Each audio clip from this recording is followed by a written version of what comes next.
And big breaking news coming in India today, accessing exclusive details of third India-China co-commander level meeting that took place at Chushul on Tuesday in Ladakh. Both sides have emphasized the need for an expeditious, phased and stepwise de-escalation as a priority.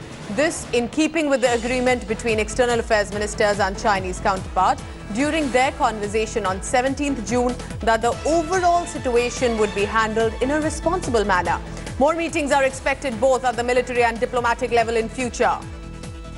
Senior Executive Editor Gaurav Sawant now joining me for further details. Gaurav, take us through step by step about this co-commander level meeting that has taken place and the inside scoop that you have.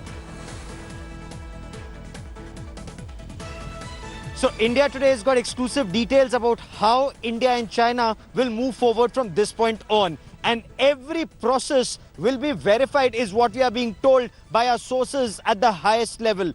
India has told China that trust level is at the lowest between the two countries, and especially after the manner in which the Chinese had behaved at Petrol Point 14 with Colonel Santosh Babu and his team. So what is it that we are learning?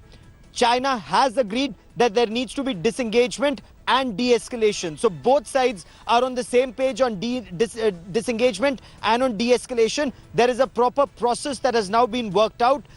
This means that China will disengage, India will verify, that India will disengage, China will verify at every point of friction along the line of actual control. So we'll come to Depsang in the north and Dokla and Demchok in the south subsequently. But let's specifically talk about Petrol Point 14, which saw the engagement on the 15th of June. So the process of 6th of June between General Liu Lin on the Chinese side and General Harinder Singh on the other side. That process was disengagement. Now China will disengage from Petrol Point 14, 15 and 17 Alpha.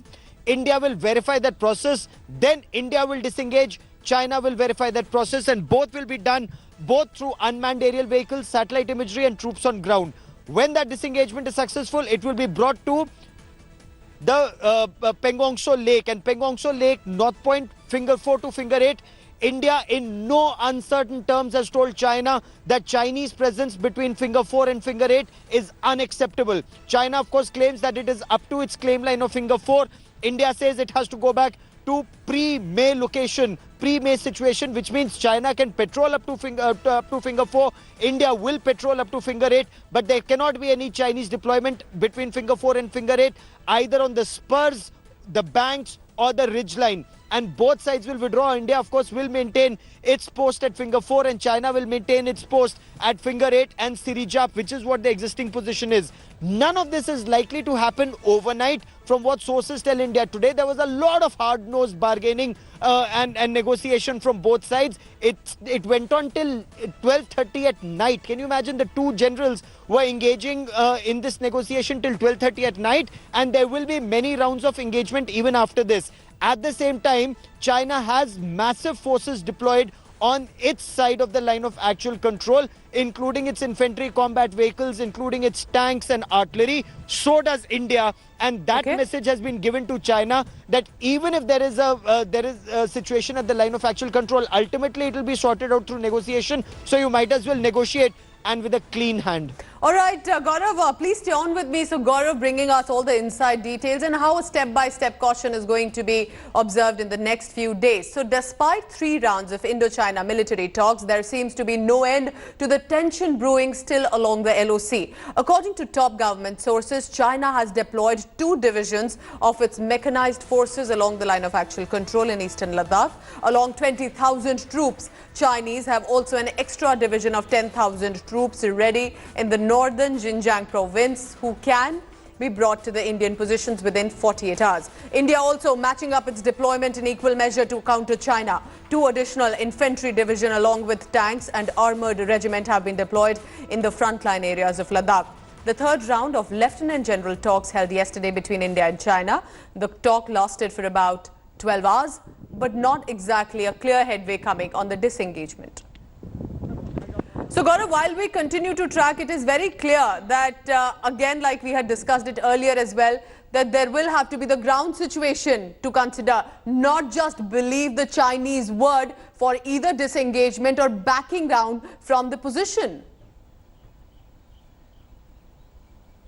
Oh, absolutely. This is something that every Indian needs to realize, that China cannot be trusted. China is a very untrustworthy negotiating partner and engaging partner. Everything has to be verified on ground. And, it's only because of that supreme sacrifice made by Colonel Santosh Babu and the 20 braves of the Indian Army while pushing back the Chinese, and an unspecified number, by some accounts 45 Chinese personnel being killed or injured, that India actually opened our eyes. We've opened our eyes to the ground realities that have always existed, that Chinese are untrustworthy. Now the situation on ground is that China has also realized that India has no pushover, India has no walkover. China had thought it will amass massive troops along the line of actual control in Ladakh, show some movement in Sikkim and Arunachal Pradesh, and India will either quiver and we will just capitulate, and then China will make us do whatever it wants us to do, like perhaps in the past where we've lost 43,000 square kilometers of land. But that clearly is not happening,